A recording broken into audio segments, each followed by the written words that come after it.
You ever walk into an airport and just feel the noise? Like it's not even sound anymore. It's a whole atmosphere hitting you in the chest. Yeah, that was Phoenix Sky Harbor. On the morning of December 19th. The place was packed. I mean, think, standing room only kind of packed. People were flying early to dodge that monster snowstorm rolling down from Montana. So every hallway felt like someone had tried to shove an entire football stadium into one building. Coffee machines hissing, rolling suitcases clattering like metal thunder, kids crying, gate agents yelling last calls nobody could hear. It was chaos, but the usual kind, the kind you can laugh at. And then, it wasn't. Because at exactly 8:42 a.m., K9 Shadow, Sergeant Blake Rowan's partner, went still. Not just still, statue still. One heartbeat, before the world split open. Blake was mid-sentence, talking to a TSA officer about some missing credentials, when Shadow's ears snapped forward. Not slowly, not curious. More like radar locking onto a missile.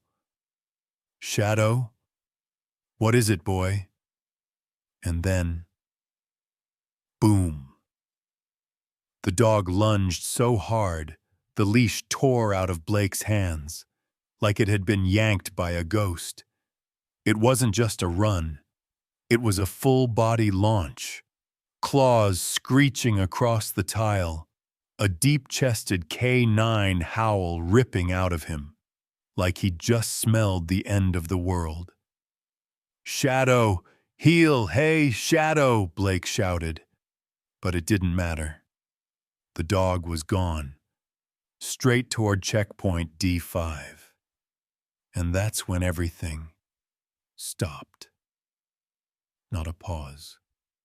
A stop that felt like the universe missed a step. Then, TSA Level 3. Alert hit the speakers. If you've never heard one in real life, let me tell you, it's not like the movies. It's worse. A metallic screech, too sharp, like it's slicing the air itself. And instantly, people lost it. Someone screamed, "Gun!"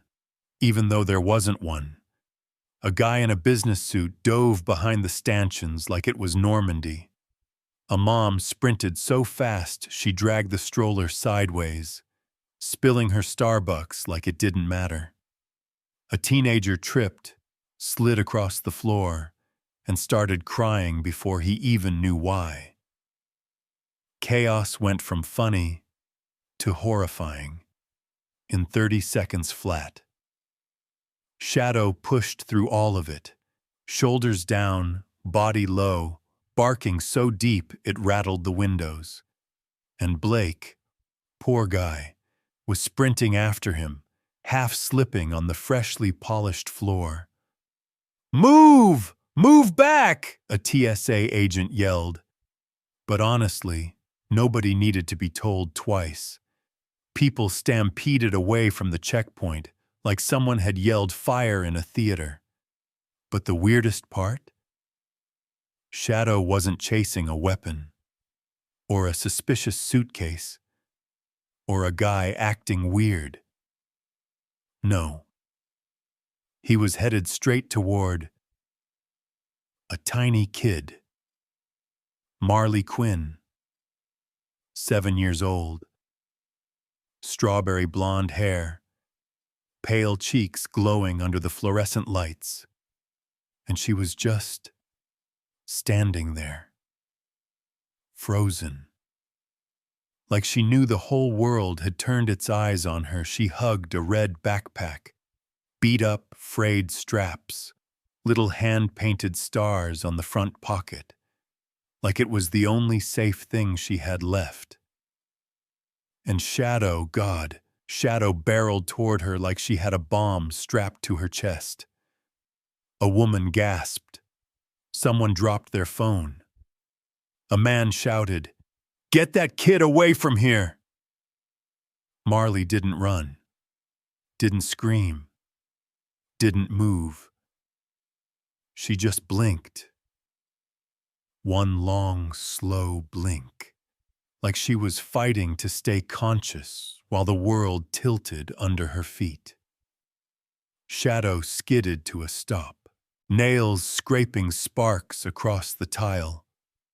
His whole body shaking with a frantic, raw energy Blake had never seen before. He planted himself between Marley and everyone else, barking straight at the backpack. And Marley whispered, so soft Blake barely heard her, I didn't do anything." Her voice cracked under the weight of the world. The crowd went silent, not quiet. Silent. Blake reached her at last, panting, breath fogging in the cold AC. "Hey, sweetheart." He raised his hands gently, like she was a wild animal he didn't want to spook. "It's okay. He's not mad at you." But Shadow didn't calm down, didn't blink, didn't move. That dog was locked onto that backpack, like the fate of the entire airport was sitting inside it. And honestly, he wasn't wrong. Not even close. What happened next didn't feel loud. It felt quiet. Like the whole airport had been pulled into a vacuum, where nobody wanted to breathe too close to the wrong person. And yeah, wrong person meant Marley, a 7-year-old. She stood there shaking, fingers clutching that red backpack like it was the last floating piece of a shipwreck. Her lips trembled so fast, you could barely see where one word ended and the next began. I don't know what I did," she whispered. Then softer, like even the air might punish her. "I'm sorry. I'm really sorry." And man, something about the way she said it, like she was apologizing for existing, it hit you right in the throat. But not everyone felt that. Because the crowd reacted the exact opposite way. People who had been shoving each other moments ago froze, then stepped back like Marley was glowing radioactive. A woman grabbed her teenage son by the jacket and yanked him behind her so fast his headphone cord snapped. A guy in a holiday sweater muttered, "Oh God, it's the kid. It's the kid, isn't it?" And that was it. That whisper spread like wildfire. It was like watching dominoes fall. Every face stiffening, every foot sliding backward. And Marley, she felt every single one of them. Her shoulders curled inward, knees bent, chin tucked into her chest, like she was trying to disappear into her own ribs. "Please, I'm sorry. I don't know what's happening." Her voice cracked, turned into this tiny, drowning squeak that didn't sound like a kid anymore. Shadow didn't take his eyes off the backpack, but his ears flicked back when Marley cried, like her fear physically hurt him. But the people? No, they just kept backing up. One mom, mid-30s, messy bun, yoga pants, yanked her toddler's arm so hard the kid screamed, "Come here! Don't go near her!" Near her, her, The 7-year-old who clearly had no idea why a trained police dog was barking like she detonated a nuke. Blake stepped forward, hands out, trying to calm 100 panicked people. Folks, listen. Nobody said she did anything wrong. But they weren't listening. Fear had taken over. Pure, stupid fear. Whispers spread like headlines being read aloud. Maybe she's carrying something. Kids get used as covers. She looks calm, that's suspicious. She's shaking, that's worse, she knows. None of it made sense. But fear doesn't need sense. Fear just needs a target. And Marley Quinn was the target. She stared at all those adults pulling away, like she was cursed or contagious or straight up evil. And the confusion on her face, it was brutal. Her eyes didn't look like a kid's eyes anymore. They looked old. The kind of old only trauma makes you. And then, it got worse. Marley stepped back, just 1 inch, and a man shouted, "Stay right there!" Marley froze mid-step, balancing on one heel like a terrified deer. I'm sorry. It was the only thing her brain could form. "Don't apologize," someone snapped. "Just don't move." Imagine that. Telling a kid not to move, like she was an explosive. She hugged the red backpack tighter, knuckles turning ghost white. Her breathing came in sharp, broken gasps. Not crying, panic. Real panic. For a moment, you could see it. She wished the backpack could swallow her whole. Blake crouched beside her, slow, careful. "Hey, Marley, look at me, okay? You're not in trouble. You're not doing anything bad." But she didn't look up. She just stared at the floor, shaking so hard her shoes tapped the tile. I just want my mom." And that sentence, that one sentence, cracked something in the room. Not everyone. No, some people doubled down. What mom lets her kid carry something suspicious? She must know. Kids know when they're involved. But others finally saw her. Saw she wasn't blinking. Saw her fingers twitch like they'd gone numb. Saw her trying to shrink into herself. Too small, like she wished she could disappear. Shadow let out a low, aching whine. Not aggressive, just sad.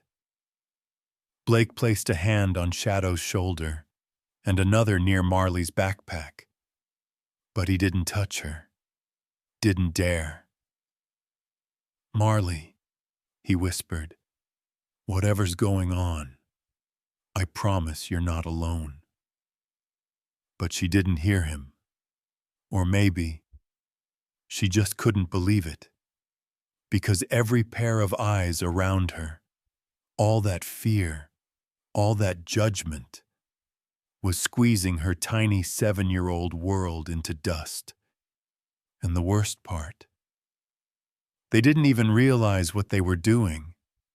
They were too scared to notice that the little girl they were backing away from was the little girl who needed help the most. After Marley whispered that she just wanted her mom, the whole room shifted. Not calmer, not better, just tighter. Like everyone suddenly realized this wasn't going away by itself. Something had to happen. Someone had to step forward. And that someone was Blake. He took one slow breath, the kind of breath that says, God, I hope I'm not about to screw up my whole career. He moved closer to the kid.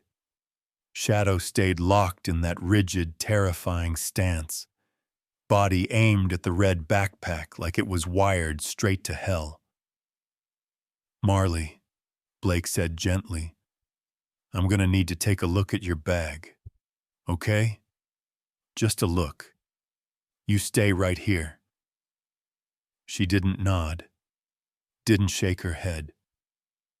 She just clutched the backpack tighter, like letting go meant losing the last piece of her life. So Blake didn't force it, didn't tug, didn't rip it from her hands. He knelt, slow, careful, lowering himself so she wasn't looking up at another towering adult. Sweetheart, he whispered, I promise you, I'm not here to hurt you. I just need to make sure you're safe. Marley's lip trembled. You promise? I swear. And somehow, that was enough. Her fingers loosened. The backpack slipped from her lap and hit the floor with a soft little thud, somehow louder than the alarms had been earlier.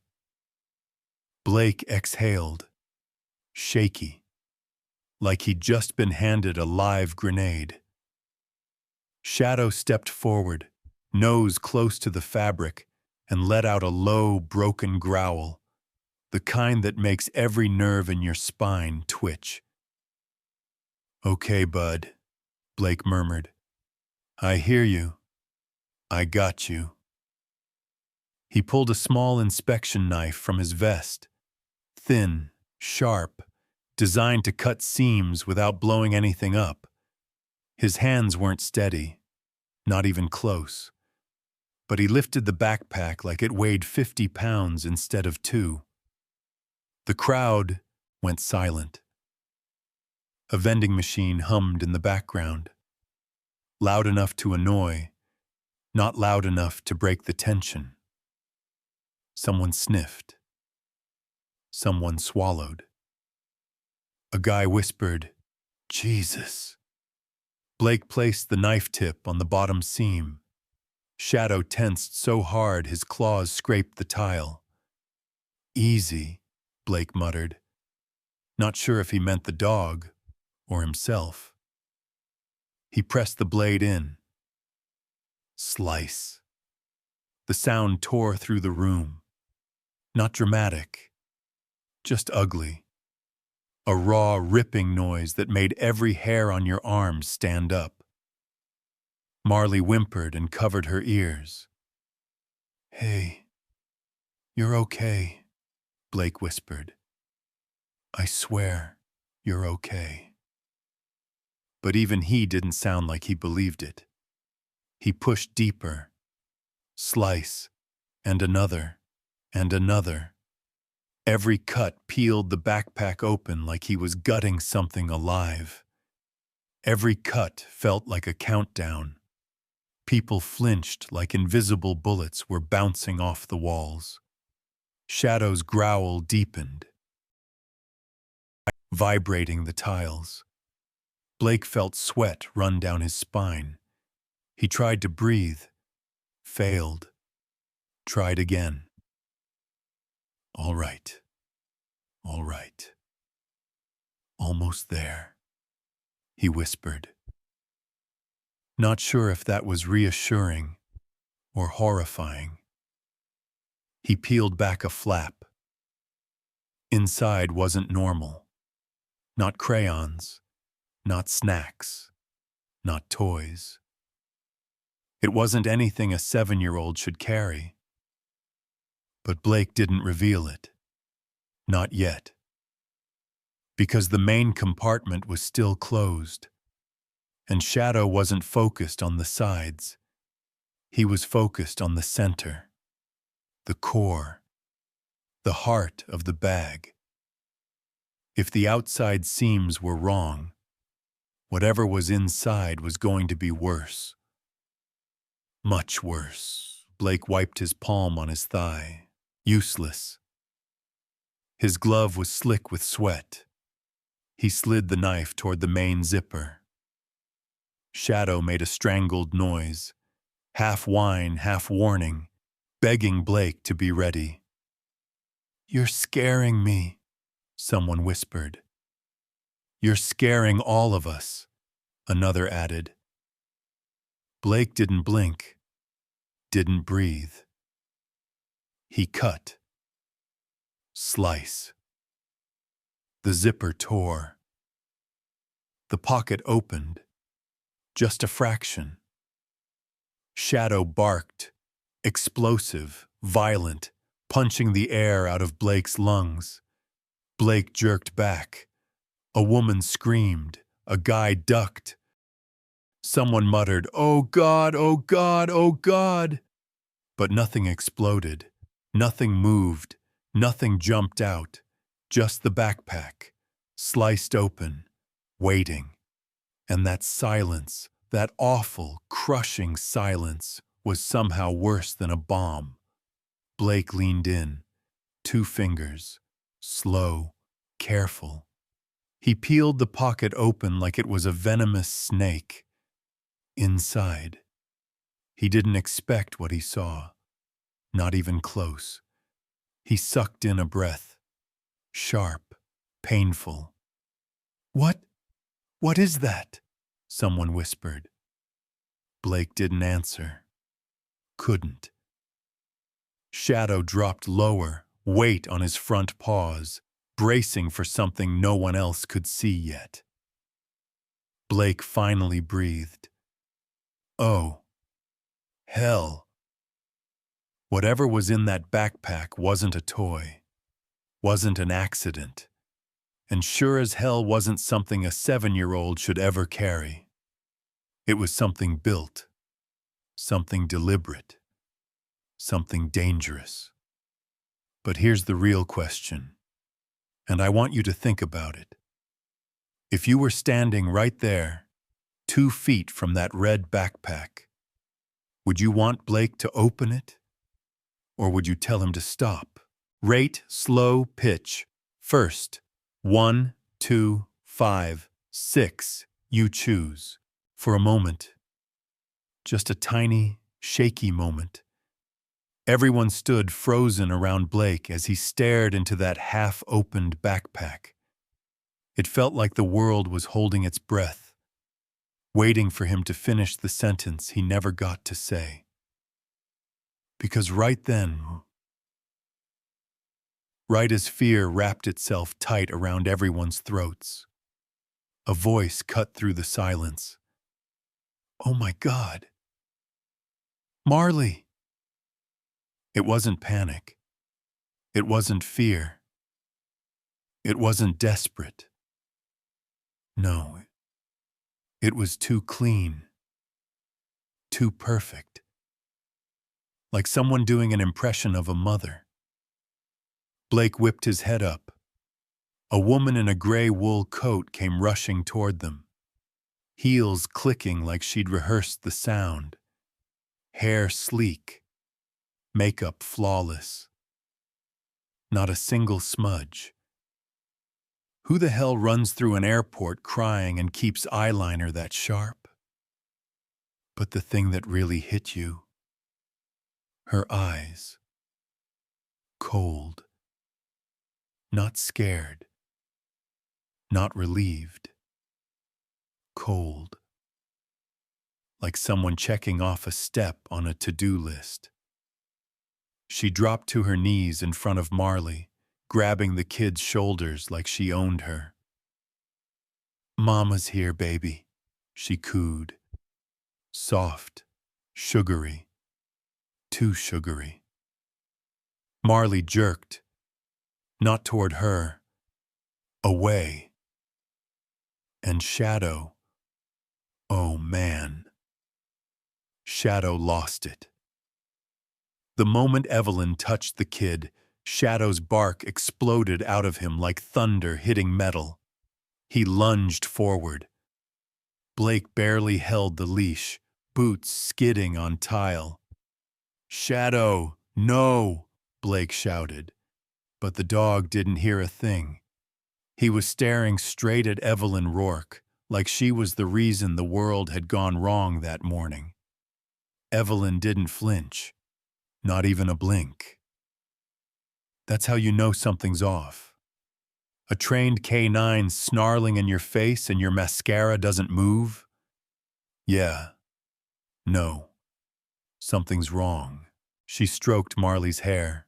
Slow, rehearsed. "There you are," she murmured. "Oh, sweetheart, you must be terrified." Blake stepped in. "Ma'am, I need you to step back." She ignored him. Completely. Didn't even look at him. "Baby, it's all right," she whispered. "Mommy's got you. Mommy's here now." Marley shook her head, curls bouncing with fear. "You're not," she started, voice so thin it nearly cracked. But she didn't finish. Because Evelyn's hand moved. Quick, sharp, precise. Fingers wrapped around Marley's wrist. A tiny squeeze. Not enough to bruise. Enough to warn. Enough to say without saying, "Shut up." Marley sucked in a breath like the air had stabbed her. Shadow erupted, barking so violently the glass storefront rattled. Blake felt the leash burn his palm. "Control your dog!" Evelyn snapped, sugary tone gone like it had never existed. And that, finally, cracked the illusion. You don't go from "Mama's here, baby" to "control your dog" in 4 seconds unless you were acting both times. TSA agents surged in. "Ma'am, step away from the child. Hands where we can see them. Now, ma'am." But here's the part that made everyone in the terminal absolutely nauseous. The overhead security feed, the camera right above them, projected the replay on a nearby monitor. The squeeze, zoomed in, clear, undeniable. The room erupted. A woman gasped like she'd been slapped. A man cursed. Someone shouted, "She's not her mom! Get her out of here!" Even the TSA agent nearest Blake muttered, "Jesus Christ, she's been lying since she walked in." Blake's stomach dropped. Everything clicked. The perfect hair, the polished voice, the cold eyes, the squeeze. She wasn't here to save Marley. She was here to retrieve the backpack and silence anyone standing in her way. Blake stepped between them, one arm pushing Evelyn back, the other guiding Marley behind him. "Ma'am," he said, voice cold as steel, "touch this child again, and you're done." Evelyn's smile returned, twisted this time, predatory. "I don't think you understand," she said calmly, like discussing the weather. "That little girl belongs to me." Marley whimpered behind Blake. "No, I don't. I don't. I don't." And that was the spark, the ignition, the explosion, the entire terminal. Every bystander who had feared Marley minutes earlier turned their fear on Evelyn instead. Not fear, rage, pure, boiling, bone-deep rage. She lied. She scared that little girl. Get her out. Put her in cuffs. Evelyn raised her hands, smirk still on her face. "If you insist." TSA grabbed her wrists. Shadow growled in victory. Blake finally exhaled the breath he'd been holding. But Marley didn't look relieved, not even close. She stared at the floor, tiny shoulders shaking, like she knew this wasn't over. Because the woman they restrained? Yeah, she wasn't the real monster. She was just the first one. Nope. That wasn't even close to the real problem. And Marley. God. Marley stood there like a little paper doll someone had left out in the rain too long. Arms wrapped around herself, eyes locked on the floor, breaths coming in tiny, hiccuping bursts. Blake knelt beside her, slow, gentle, hands open, not wanting to scare her any more than the world already had. But before he could speak, Marley whispered something so small it barely existed. It wasn't her. Blake frowned. What wasn't, sweetheart? Marley looked up. Not fully, just enough for her eyes to peek through messy curls. The candy. Blake blinked. Candy? Marley nodded. A tiny broken nod like her neck didn't fully listen anymore. The thing in my bag, she whispered, voice cracking on every other word. It's not from that lady. Blake's heart stuttered. Okay. Can you tell me who gave it to you? Marley's lips pressed tight, chin trembling. Then the dam broke. It was the lady with the silver hair, she sobbed. On the plane, she said it was magic candy. She said if I opened it early, it would break. She told me not to tell anyone. I thought I was doing something good. Her knees buckled. Blake caught her before she hit the floor. The crowd gasped, not loudly, but sharp little inhales like guilt punching the air out of them. Because in that instant, in one tiny, shaking confession, everyone understood the truth. This kid wasn't dangerous. She wasn't guilty. She wasn't part of anything. She'd been used. A child turned into a delivery system without even knowing. A 7-year-old treated like luggage by someone who knew exactly how to break a kid's trust. Marley clutched Blake's vest, sobbing so hard her whole body jerked. I didn't know, she wailed. I swear I didn't know. I just wanted to be good. She told me I was special. And Blake, Sergeant Blake Rowan, a man who'd seen some of the ugliest things humans can do, had to look away. Tears were coming. He didn't want Marley to see. He clenched his jaw, blinked fast, swallowed hard. But his voice still came out raw. Hey, listen to me, he whispered. None of this is your fault. You hear me? Not one piece of it. But Marley wasn't hearing anything. She was drowning in guilt she never should have carried.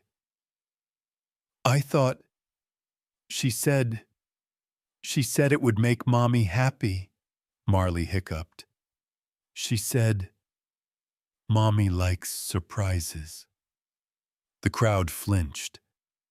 A woman covered her mouth, crying. A TSA officer cursed, shaking his head like he couldn't believe this could happen to someone so small.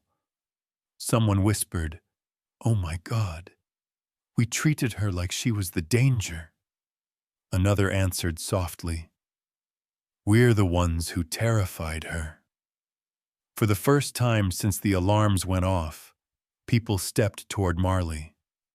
Not close enough to crowd her, just close enough to show they weren't scared anymore. An older man murmured, she's just a baby. God help us. We were afraid of a baby. Marley looked up, wet eyelashes blinking slow, confusion pooling in her eyes. Almost betrayal. Am I going to get in trouble? She whispered. Because I didn't know. I didn't know it was bad. Her face crumpled. Her shoulders shook so violently. It wasn't crying anymore. It was breaking.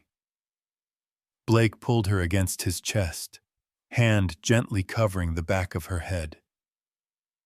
No, sweetheart, he said softly. You're not getting in trouble. You're getting help. Shadow stepped closer, slow, careful, then lowered his head and pressed his muzzle lightly against Marley's knee. A quiet promise. Marley shattered harder, sobs shaking her like a leaf in a hurricane. Behind them, one mom whispered, can you imagine? Someone using your kid like that? And another replied, voice trembling with fury, no, I'd burn the world down. Blake didn't speak. Couldn't. His throat was too tight. But the look in his eyes said the same thing. Whoever did this wasn't done hurting people, and they were still out there. Marley's sobbing slowed, just enough for one more whisper. I just wanted to make someone proud. The silence that followed wasn't normal silence. It was grief, shame, anger with nowhere to go. They had treated a terrified child like she was a bomb. But the real bomb, yeah, that was still ticking somewhere else, but not the same kind of freeze as before. Not fear of the kid freeze. This time, it was the oh God, what have we done? And what's actually happening kind of freeze.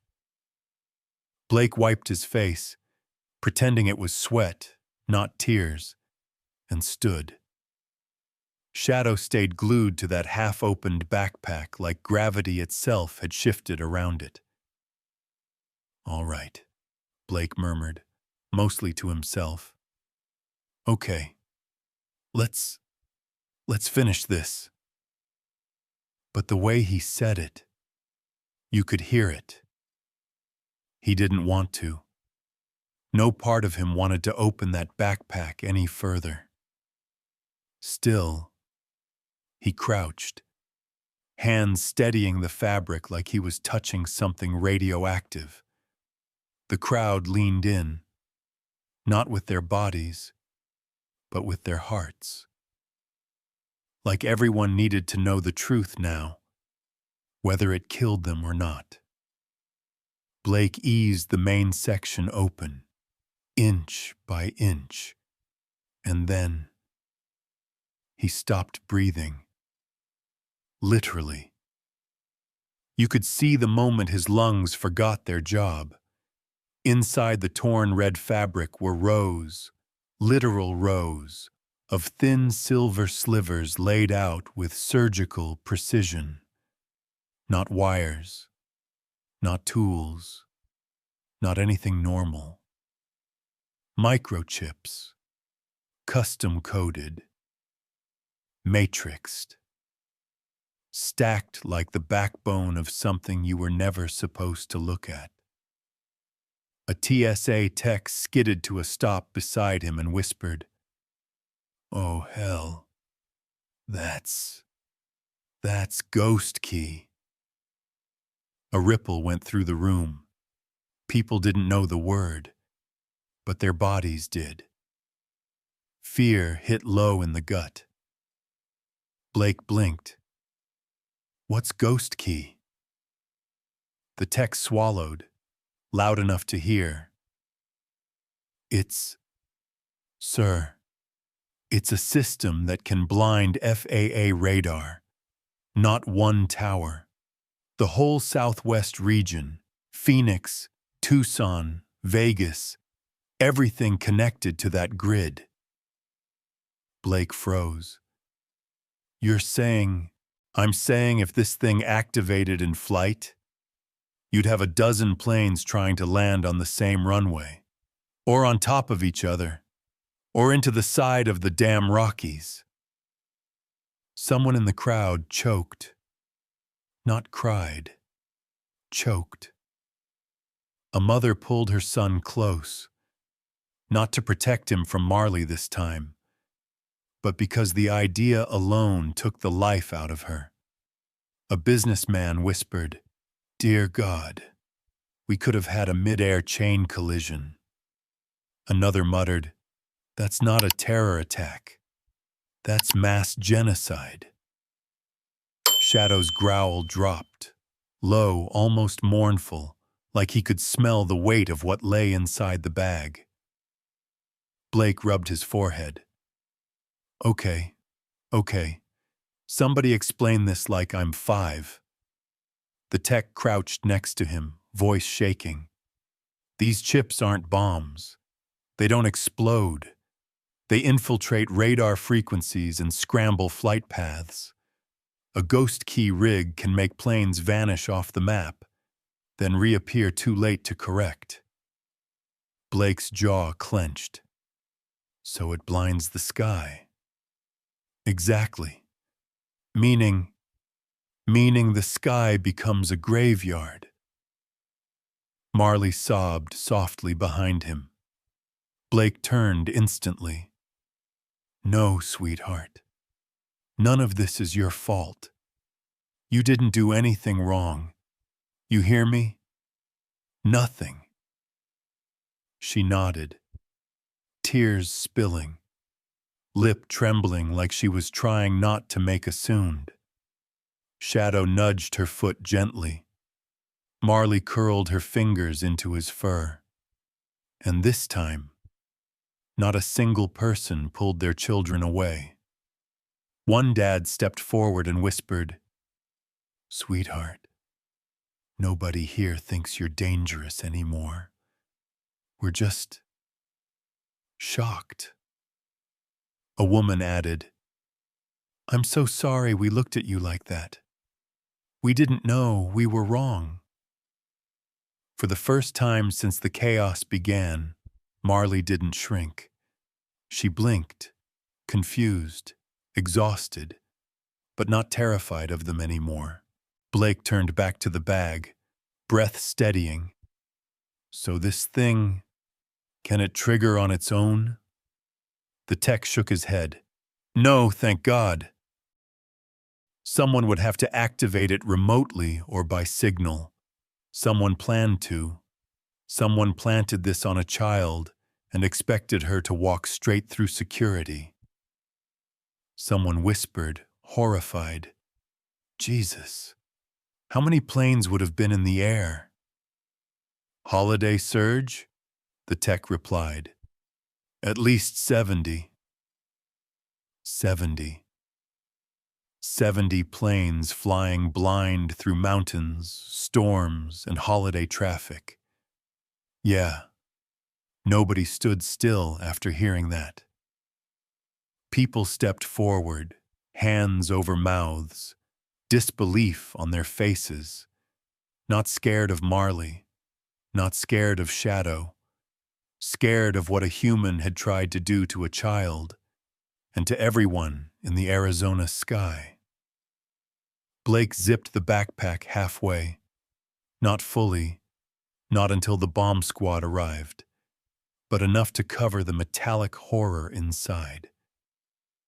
He looked around the stunned terminal. "Listen," he said. voice low, steady. Whatever this is, it's not just about this kid. Someone used her. Someone planned this, and that someone is still out there. Shadow barked once, deep, guttural, an instinctive declaration. Yeah, they weren't done, not even close, because the true mastermind, the woman with the silver hair, she hadn't been caught yet. And when Marley heard that, she whispered, she said, she'd find me again. A collective chill ran through the terminal, like physically changed. You could feel people stiffen, like someone had opened a freezer door behind them. Blake straightened slowly, eyes scanning the monitors overhead, breath tight and controlled, like he already knew something bad was about to hit. Then the TSA tech sprinted back from the command desk, clutching his headset like it was on fire. "Sergeant Rowan, sir, you need to see this. Now." Blake rushed over. The tech slammed keys. One feed zoomed in, then another, then a third. And finally, the image sharpened. A woman walking past the B-2 maintenance access doors. Dark gray jumpsuit, utility belt, steel-toed boots, and her hair, silver white, straight, tied back in a low tail, not blonde, not platinum, silver, like winter frost, like a ghost. Marley's breath hitched, a sharp, tiny gasp. "That's her," she whispered. "That's the candy lady." Blake's stomach dropped so hard, gravity must have malfunctioned. "Zoom in," he ordered. The tech did, and there, clear as day, clipped to her fake uniform, was an access badge. B-2 authorized clearance. But the face on the badge wasn't hers. Blake muttered under his breath, "Son of a..." And then Shadow stiffened. Every muscle, every tendon. His ears shot up, tail locked, nose flaring. He recognized her scent. And then, without warning, Shadow launched. "Shadow! Wait!" Too late. The dog tore across the terminal so fast, Blake nearly slipped trying to grab the leash. People screamed, scattering as Shadow bolted past chairs, through a security arch, straight toward the restricted B-2 corridor. Blake barked into the radio. "Open B-2 right now!" "Sir." "Protocol says, open the damn door!" The magnetic lock buzzed. Shadow slammed into the metal door with his shoulder and vanished into the hallway. Blake sprinted after him, nearly ramming into the frame. The corridor was narrow, industrial, humming with the low rumble of airport machinery. And halfway down the hall, she turned. The silver-haired woman. Spectre. She looked over her shoulder, just long enough for Blake to see her eyes. Calm, focused, calculating. She didn't scream, didn't panic, didn't grab a weapon. She smirked, like she'd been waiting for this exact moment. Then she ran. "Shadow! Track!" Shadow exploded forward, claws skidding across concrete, barking so loud the sound scraped the walls. Spectre, a shadow inside shadows, darted into the south cargo tunnel. Blake chased, boots pounding the floor, air burning his throat. He hit the corner, and his stomach dropped. Because Spectre whipped her hand back and threw something. A small black cylinder. No, no, no, move! Pfft. Boom. A cloud of thick, choking smoke exploded across the tunnel. Metal pipes vanished. Floor markings vanished.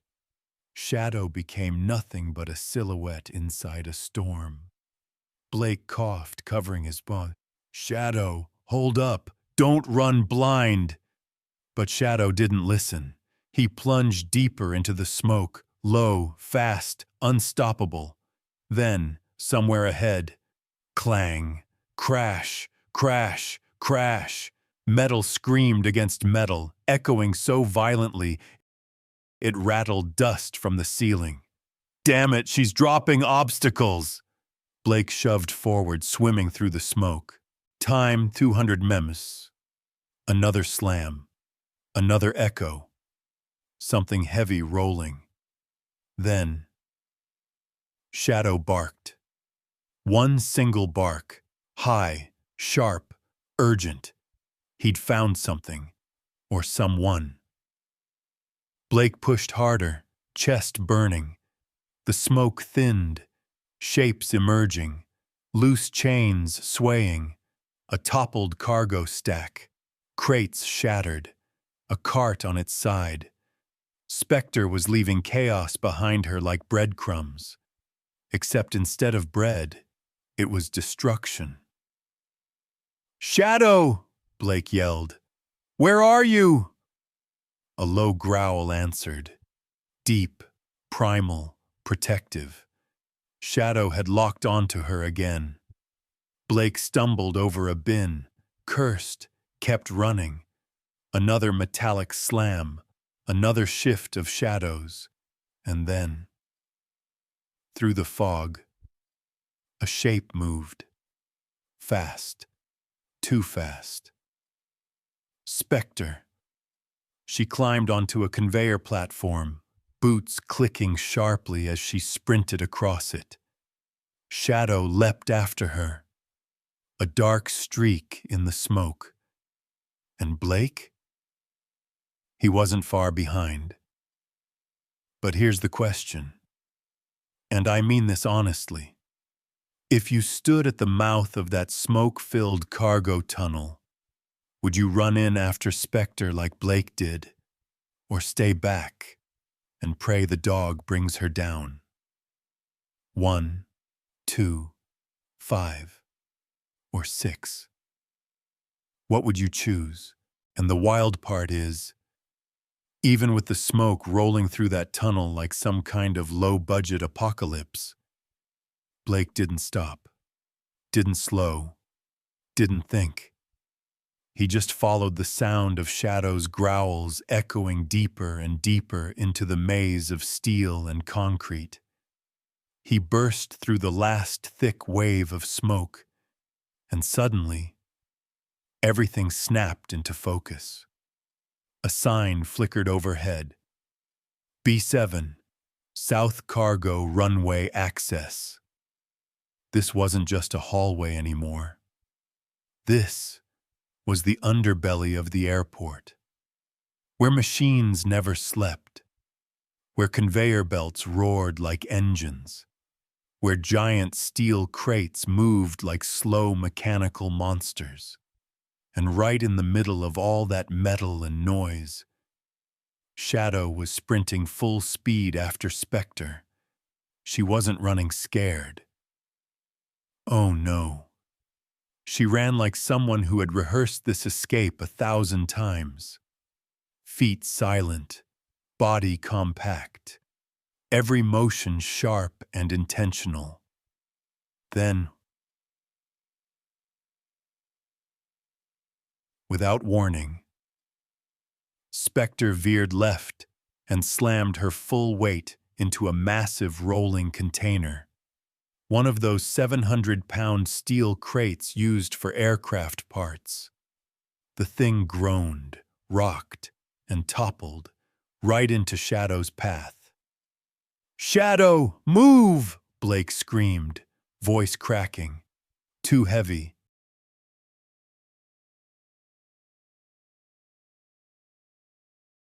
Too close, too fast. The crate came crashing down like a steel guillotine. For one horrifying heartbeat. Blake thought he was about to watch his partner die in front of him. But Shadow, oh damn. Shadow didn't hesitate. His muscles coiled, one sharp breath, and he launched. He leapt so close to death, the falling crate actually grazed the tip of his tail. The metal slammed into the concrete with a thunderclap that shook the entire tunnel. Dust exploded upward. Shadow hit the ground rolling, paws scrambling on slick concrete. Blake froze. Jaw locked, stomach somewhere near his ankles. Jesus. Shadow. Holy. He couldn't even finish. But Shadow didn't stop to celebrate being alive. He spotted Spectre again, and bolted after her like death hadn't just missed him by inches. Spectre glanced back, and for the first time her expression cracked. A flicker of irritation, maybe even surprise, that the dog she tried to kill wasn't dead. She reached into her belt, fast, pulled something out. Small, black, shaped like a knife, but the edges sparked blue. "Rowan!" the TSA tech shouted. "That's an electroblade!" Spectre snapped her arm and threw it. The blade whirled, screeching like it was slicing the sound itself. "Shadow, down!" Shadow twisted mid-stride, liquid muscle, and the blade missed by inches. It hit the floor. Crack! Bursting into a flash of blue electricity. The shockwave shoved Shadow sideways, but he didn't fall, didn't stumble, didn't lose focus. He corrected instantly. Claws dug in, eyes locked forward. Spectre grabbed a second blade, cursed, drew her arm back. But she made one mistake. One human mistake. She underestimated the distance between them. Shadow was closer than she realized. Before she could even throw, Shadow exploded forward. Not a sprint, not a run, a lunge. Full body, all instinct, all heart. His paws barely touched ground. His body cut through the air like a bolt of fury. Spectre turned, eyes wide, blade half raised. Too late. Impact. Shadow slammed into her center mass like a 100-pound missile. She hit the steel floor, hard, metal cracking beneath her. Shadow pinned her instantly. Teeth bared, chest heaving, growl vibrating through the ground. Time 100 soon. Spectre twisted, clawed, reaching for another weapon. But Shadow wasn't giving her a single inch. He pushed harder, snarled deeper, pinned her wrist with his paw like a seasoned fighter. Blake finally reached them, breath ripping in and out. "Shadow, hold!" And Shadow did. Didn't bite, didn't maul, didn't lose control. He just held her, unmoving, unstoppable. Spectre spat a breathless laugh. "You're kidding me," she hissed. "A dog?" Blake cuffed her hands with a sharp metallic click. "No," he panted. "Not a dog." He looked at Shadow, chest pumping, eyes blazing like living fire. "A hero." Shadow growled once, not angry, not vicious, just victorious. The tunnel fell quiet, except for the hum of machinery. Spectre lay trapped beneath him, beaten by the very creature she tried to kill. Shadow stood tall, strong, fierce, unbroken, and for a moment, Blake believed nothing could stop them now. Shadow didn't stop. Not after tackling Spectre. Not after nearly being crushed under a half-ton container. Not after dodging electro-knives like some four-legged superhero.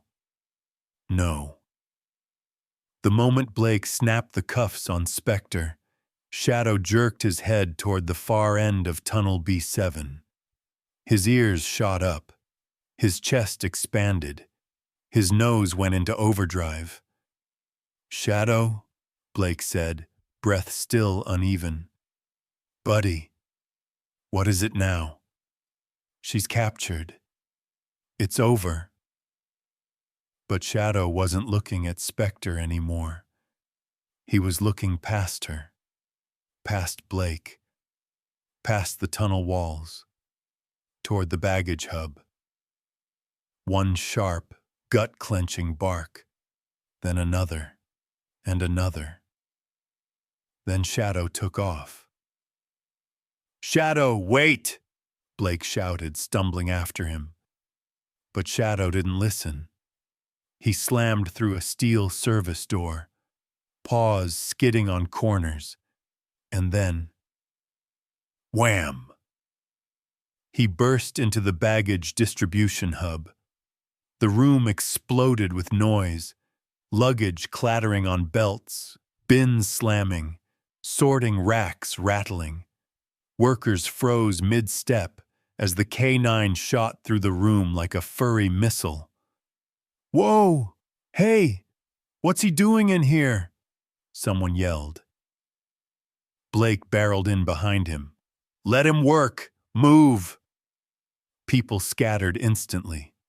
Shadow leapt onto a conveyor, sniffing fast even, precise, scanning bag after bag after bag. His tail stiffened, his body froze. Then, bark, bark, bark, bark, the detection pattern.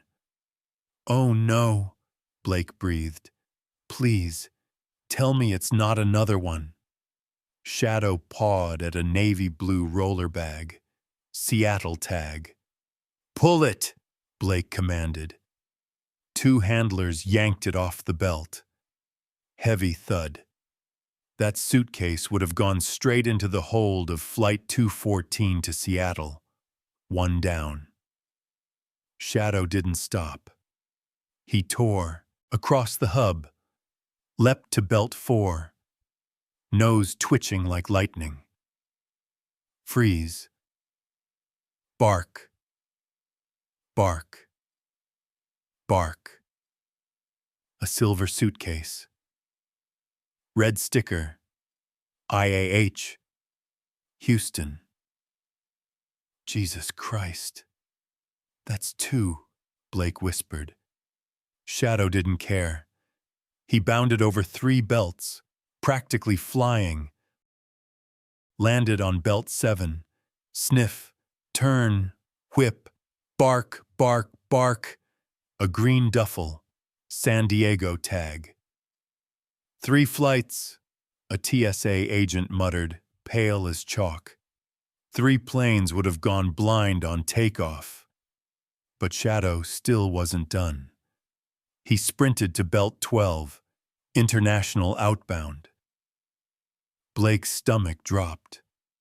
International meant big planes, heavy loads, long flights.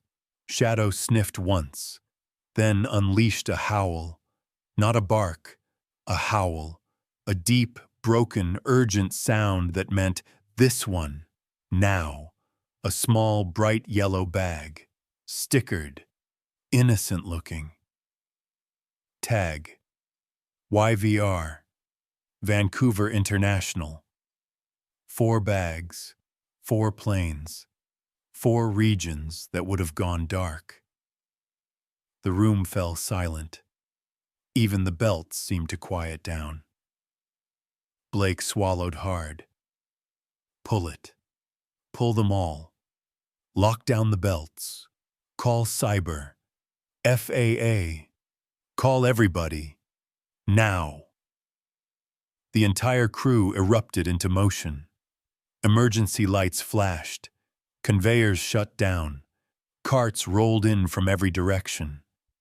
Shadow sat beside the Vancouver bag, chest heaving, eyes locked on it like it might grow legs and run. Blake walked over, knelt beside him, and rested a shaking hand on Shadow's shoulder. His voice cracked, quiet, reverent.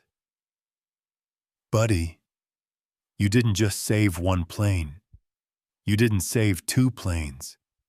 You saved the whole damn sky. Shadow leaned into him, exhausted, steady, unbroken. A TSA manager wiped his eyes. That dog, he just saved America. Another whispered, my wife and kids are on that Seattle flight. And another, my sister's flying to Houston. And another, my parents are leaving for Vancouver today. People choked up, covered their mouths, grabbed each other's arms. Because the truth hit, like a punch to the soul.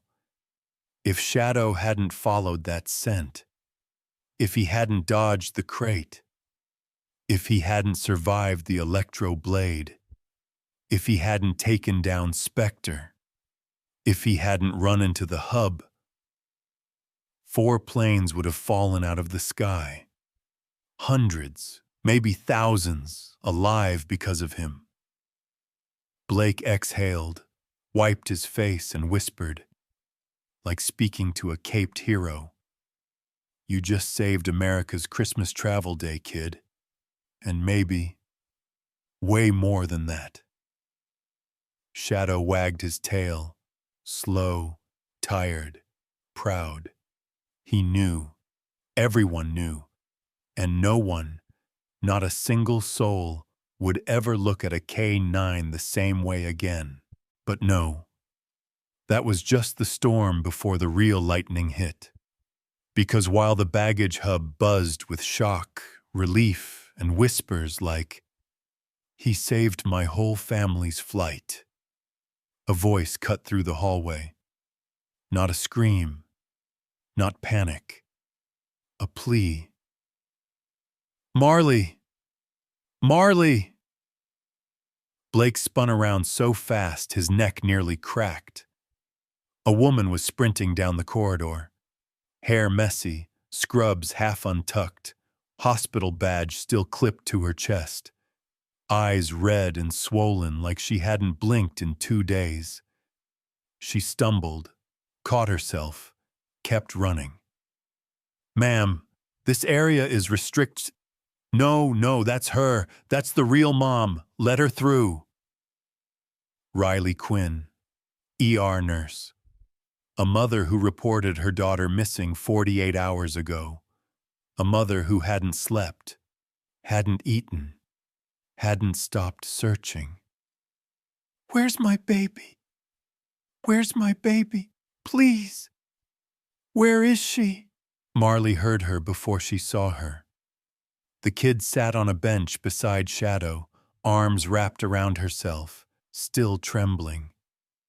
The second she heard that voice, that familiar voice, her head snapped up. Her eyes widened, her breath caught mid-air, then, Mom! Marley launched off the bench with a raw, broken, all-heart scream that sliced through everyone who heard it. She didn't run, she flew. Her shoes skidded, her shoulders shook. She was pure momentum and pain and desperate hope.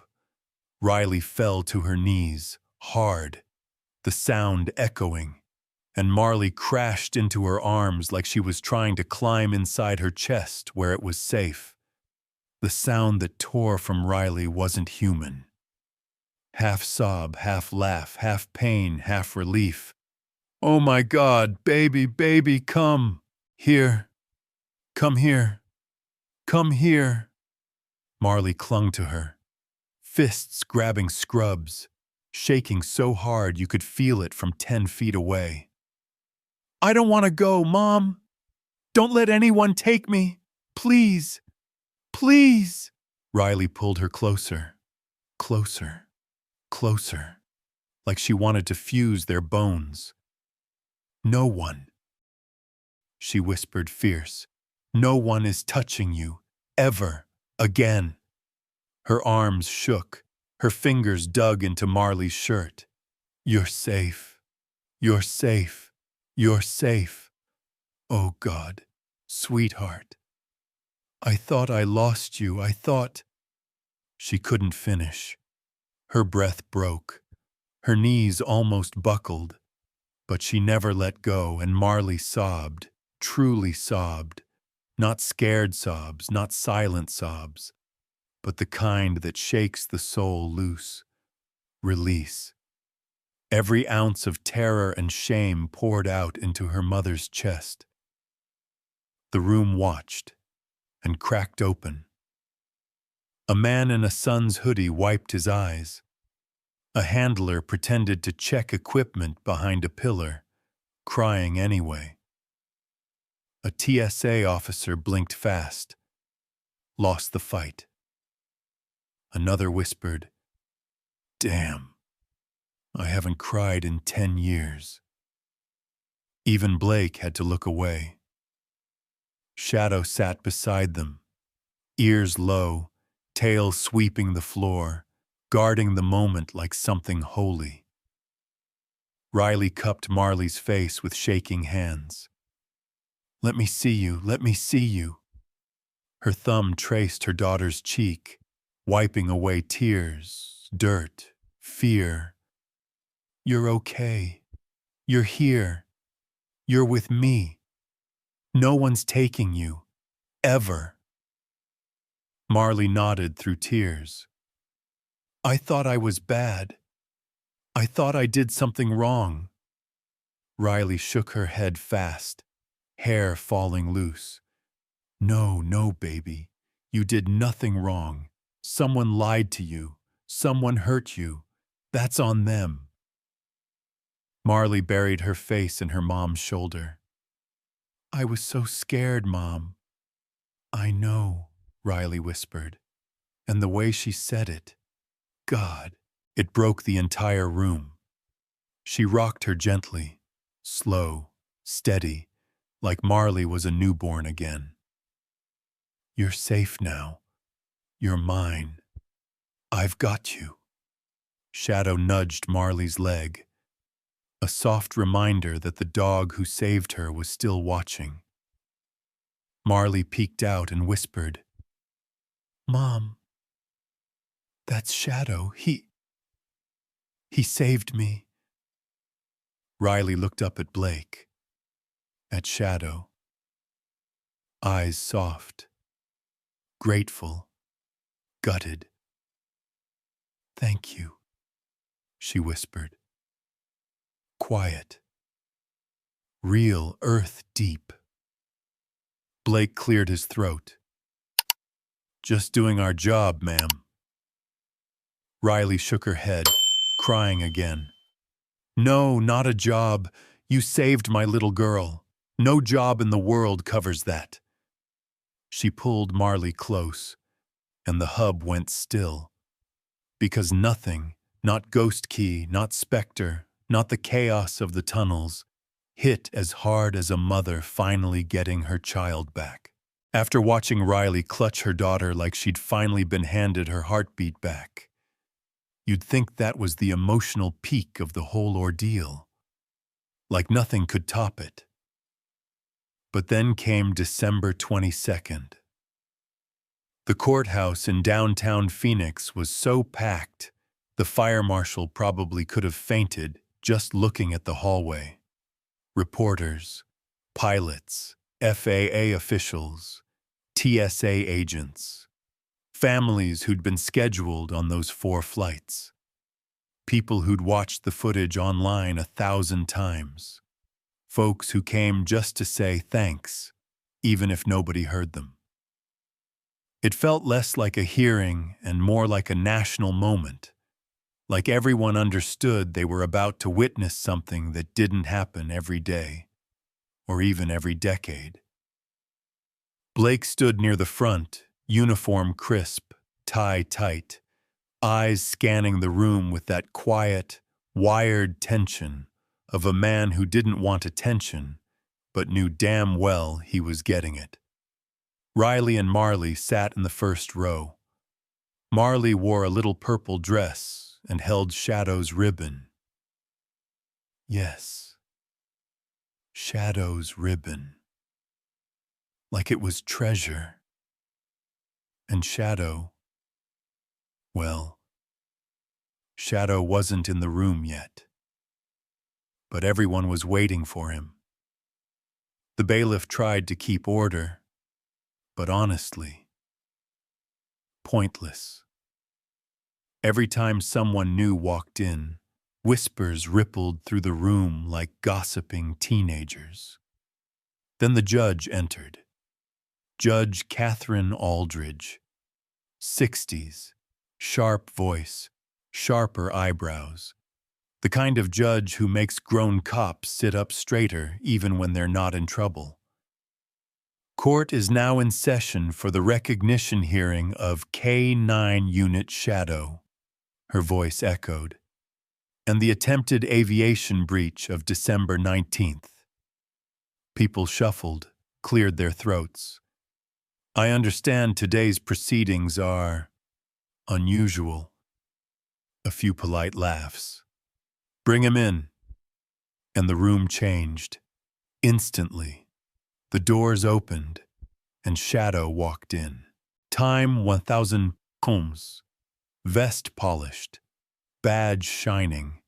Gait calm. Steady. Almost regal.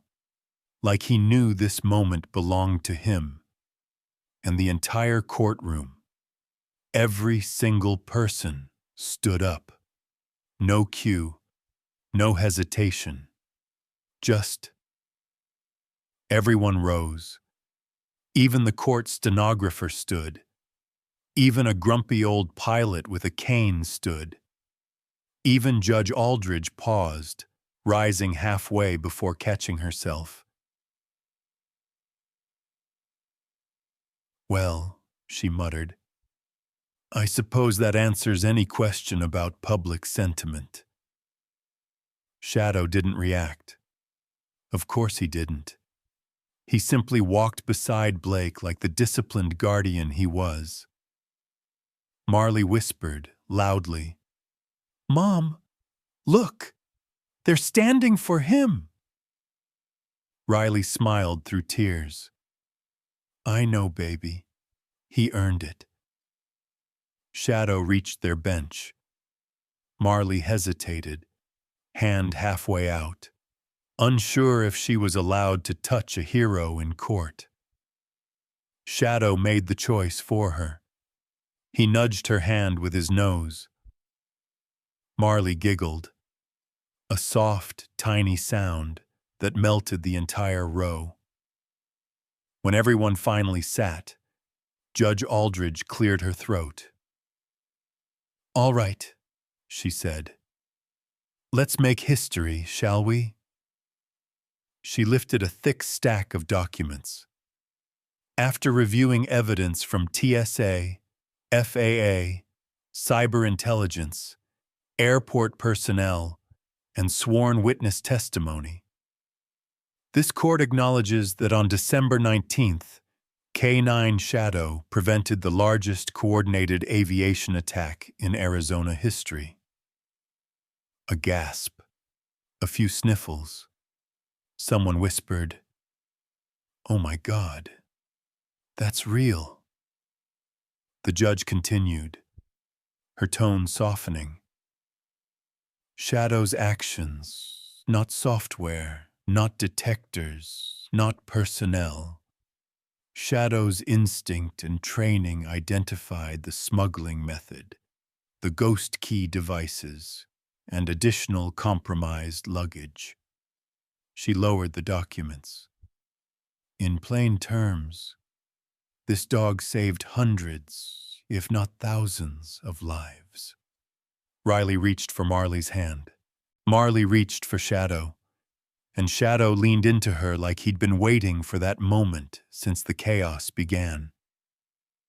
For extraordinary bravery, instinct beyond expectation, and the prevention of what would have been the deadliest aviation disaster in this state's history. She lifted the certificate. This court formally honors K9 Shadow with the Phoenix Exceptional Service Medal. The room broke. Applause erupted. Raw, overwhelming, unstoppable. Riley dropped to her knees beside Shadow and hugged him so tight her shoulders shook. "Thank you," she whispered into his fur. "Thank you for bringing my baby back." Shadow didn't move. Then slowly, gently, he rested his head on Marley's shoulder. The courtroom lost it. Even Judge Aldridge looked away, blinking fast. Blake cleared his throat, voice tight. He's a good dog." Marley didn't care about composure. She wrapped both arms around Shadow's neck and whispered, "You saved me." Shadow's tail thumped once, soft, steady, like a nod. And in that single moment, that tiny, quiet, perfect heartbeat, everyone understood. Shadow wasn't just a K9. He wasn't just a hero. He wasn't just a dog. He was the reason a little girl was alive. And everyone stood because deep down they all knew they owed him the sky he saved. But Christmas morning had one last thing to say. It was early. Like early. The kind of early where the desert is still cold and pink, and the whole world feels like it's holding a warm cup of coffee in silence. Runway connector B2 stretched out across the edge of Phoenix Sky Harbor. Long, empty, quiet. Not the noise, not the chaos, not the sirens, not the alarms. Just peace for the first time in days. Rowan walked beside Shadow, hands stuffed in his jacket pockets, shoulders slightly hunched because, well, it had been a hell of a week. Their steps were slow. Shadow close to his leg, tail swaying gently like he was finally letting his body rest. They walked in silence for a while. The air chilled Rowan's breath. The sun hadn't risen all the way yet. Just a thin line of gold cutting across the desert like a quiet promise. Rowan let out a slow breath. "Feels different out here, huh, buddy?" He rubbed the back of Shadow's neck. Shadow nudged his knee.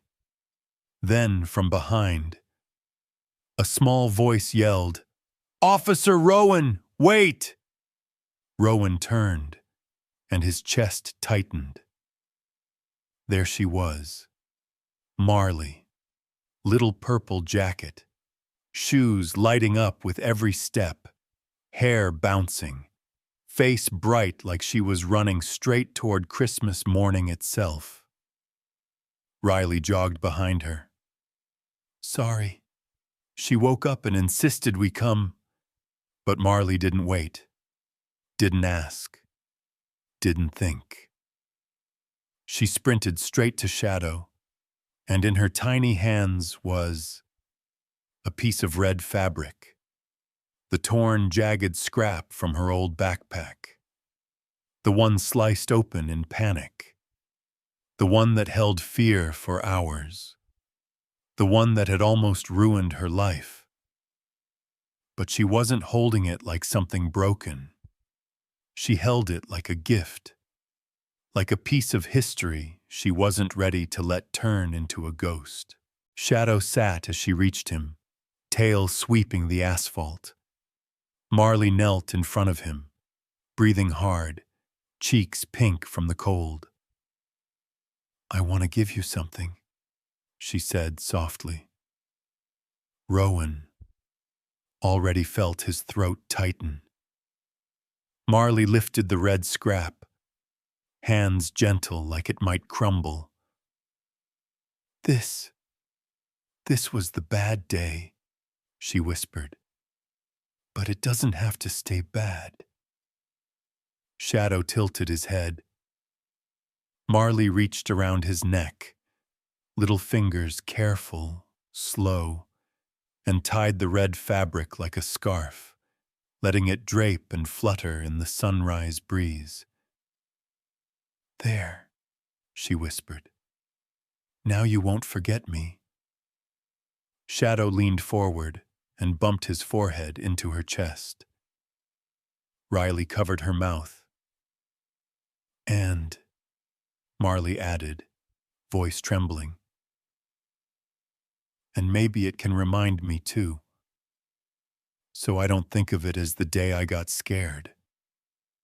I want it to be the day you saved me." Rowan swallowed. Hard. The sun rose fully then, bright, warm, hitting Shadow's black fur until it glowed copper. Marley stroked his cheek. "You turned the worst day into a good one. A new beginning." Rowan looked away, because the sunrise was suddenly getting into his eyes. Riley stepped forward. "She hasn't stopped asking to see him," she said softly. Rowan chuckled. "Yeah, well, he hasn't stopped looking for her either." Shadow's tail wagged, slow, heavy, meaningful. Rowan crouched beside them, one hand on Shadow's back. "You know, I've been doing this job a long time," he said. "Seen things I don't want to remember, felt things I didn't know how to fix." He looked at Shadow. "But this guy," his voice cracked, openly, unashamed. "He didn't just save those planes. He didn't just stop Spectre. He didn't just protect the airport." He inhaled, slow, deep. "He saved something in me I thought I'd lost." Shadow pressed into him. Warm, steady, present. Marley hugged Shadow's neck, pouring every ounce of her little heart into that one moment. And Rowan, for the first time since December 19th, felt light. The sun spilled gold across runway B2. Shadow stood, nudged Marley, then looked up at Rowan with those deep, loyal eyes. Rowan smiled. "Ready to walk, partner?" Shadow gave a quiet, dignified huff. His version of hell, yeah.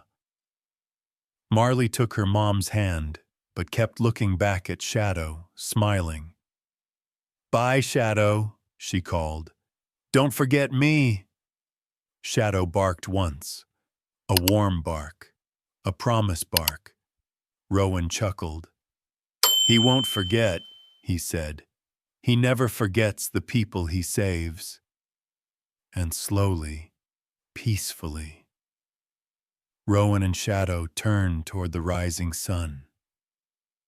Two silhouettes, one tall, one four-legged, both walking into a new day that wasn't heavy anymore, just bright, warm, alive. A fresh beginning on a runway that once held fear and now held nothing but hope. Now let me ask you something. Genuinely, If you were standing on runway B2 that morning, watching Marley tie that red fabric around Shadow's neck, which feeling hits you strongest? 1, 2, 5, or 6?